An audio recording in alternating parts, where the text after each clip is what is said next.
de confiance am wax boobu moo ko indi donc wax boobu du waxu politique mënul nekk waxu politique te moom bi muy wax dafa am lu mu utiliser muy levier yorul woon levier yi dama yaakaar ne moom dafa xamul lan la levier di signifier su ko xamoon du tudd levier ndax yow bu doon yow simple politicien nga bu mel ni man toog fii ministère des finances xaw ma lu fa ne compte état bi xaw ma lu fa ne dossier état yi aw ma ci accès ma mun a taxaw man ne yow ma benn levier yow da nga gagné présidence 54% président bi nekk sa wet ngay moom muy yow nga nekk le premier ministre ngay 6 muy 9 ngeen wax ko ba ñëpp dégg ko loolu bu dul levier lan mooy levier président bi jël poste premier ministre le premier des ministres képp ku ñu fal ministre yaay jëwrinam loolu bu dul levier lan mooy levier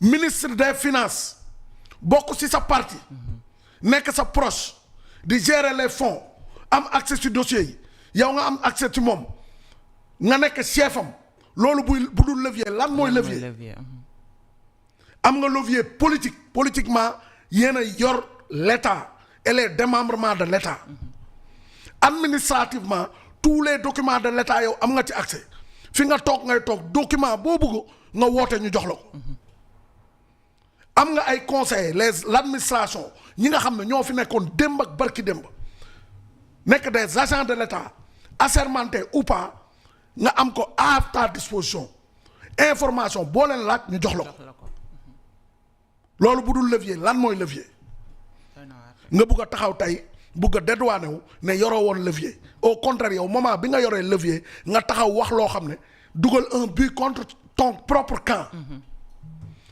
bu doon loo ci cadre politique ñu mën a wax mais dafa am lu mu nërmeel ci économie bi loolu la Barthélémy Dias di wax ne c'est de la haute trahison. waaye nee na ko refuser d'assumer ces calomnies est déjà une lâcheté persister dans le mensonge alors que l'avenir d'un pays est en jeu n'est plus qu'une simple faute morale c'est une haute trahison. c'est de la haute trahison. haute trahison mooy lan tey nit dina wax loo xam ne dina indi sax mun na indi safaan. wala nga laal l'intégrité territoriale. wala nga laal li nga xam ne mooy les sceaux de l'État wala nga laal li nga xam ne dafa laal armée loolu ni ñu koy firndeem day nekk haute trahison mais soo waxee loo xam ne tey dafa tax ñun suñu quotidien suñu économie daanu loolu dañ la war a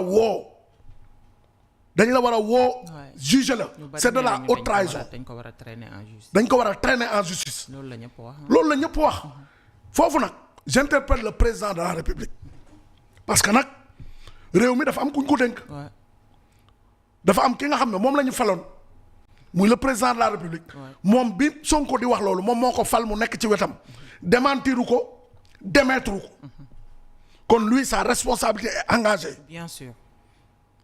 Sa responsabilité est engagée d'autant plus que non seulement àddu ci mais dafa ñëw indiwaat beneen jëwrin muy Al Amin Lo te kooku tam dafa am wax bu mu waxoon ci dette cachée bi ne moom tam dañ ko dribbler tey moom mooy suñu premier ministre donc cette histoire là doit être tirée au clair munu fi jëlee Ousmane Sonko indiwaat fi Al Amin Lo te ñoom état bi waxuñu ñu leer par rapport ak dette cachée boobu dañ leen dribbler wu ñu leen lan mooy sentiment wu Diomaye ci point boobu lan mooy xalaatam ci point boobu les Sénégalais ont besoin de savoir te Ousmane Sonko moom vraiment moom ay waxam taxul jarul dóor sa doom mais comme dem na te ñun xamoon nañ li tax mu def loolu dudul populisme ak stratégie politicienne jël nañu réew mi mu digoon ne day defar réew mi en 4 mois 2 mois la waxoon ne mbir yi day changer affaire yi def presque at dara bougé wul ñu war a dem élection législative il a besoin d'une majorité mu génneewaat loolu parce que ñoom ñooy nguur goo xam ne dañu falu gëmuñu ne ñoo falu dañu amoon benn fonds de commerce boo xam ne moom la ñuy utiliser ba tey muy Macky Sall et sa gouvernance ñu wax ko Sénégalais yi ñu sanctionné Macky Sall delloo ko dans l'opposition kon lay jeex na. tàkk. kooku bu ñu ko jëlee ba delloo ko ci opposition yow mi nga xam ne yow yaa wane woon livre solution yow yi nga ne woon yaay Messi yow yi nga newoon yow mi newoon yaa yor la solution miracle pour sortir le Sénégal de ce gouffre là da nga waroon ñëw teg lu concret. Ouais. mais puusoo paasoo ndam demul ndam dikkul. doy na waar. ñuy dem élection législative nga génne loolu di ko campagner. nappkatu jaan nag jaana koy mujjee. waaw loolu de moom ay olof yu leer naññ la. nappkatu jaan. jaana koy mujjee. Ouais. tey loolu mu doon def tey moo retourné contre moom. te stratégie de communication bi muy def gis nañ ne dafa bugg a génn ci benn carcan bugg dugg ci beneen. moom bu daan wax ak occidentaux yi du jël ay gants da daan dal seen kaw loolu tam ci fonds de commerce am la. gis na ne loolu ça ne lui sert pas. mu retiré ko. il veut être candidat en 2029. il veut redorer le blason d'un homme d'État du nii. il est son image est trop chargée. image bu mu mus a wane dafa chargé. li mu wax affaire nationale affaire souverainisme lay wax. France dégage yooyu la mbubb moom solal nañ ko ba pare.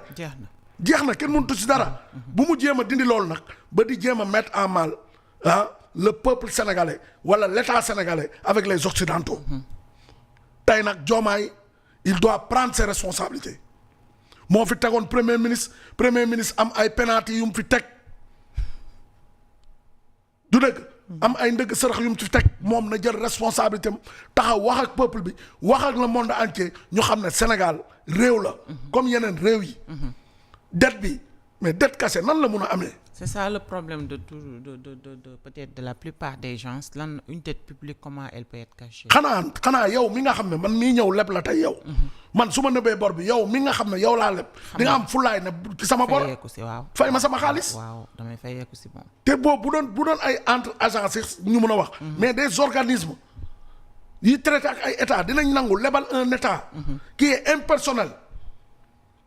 qui est une personne morale de droit public.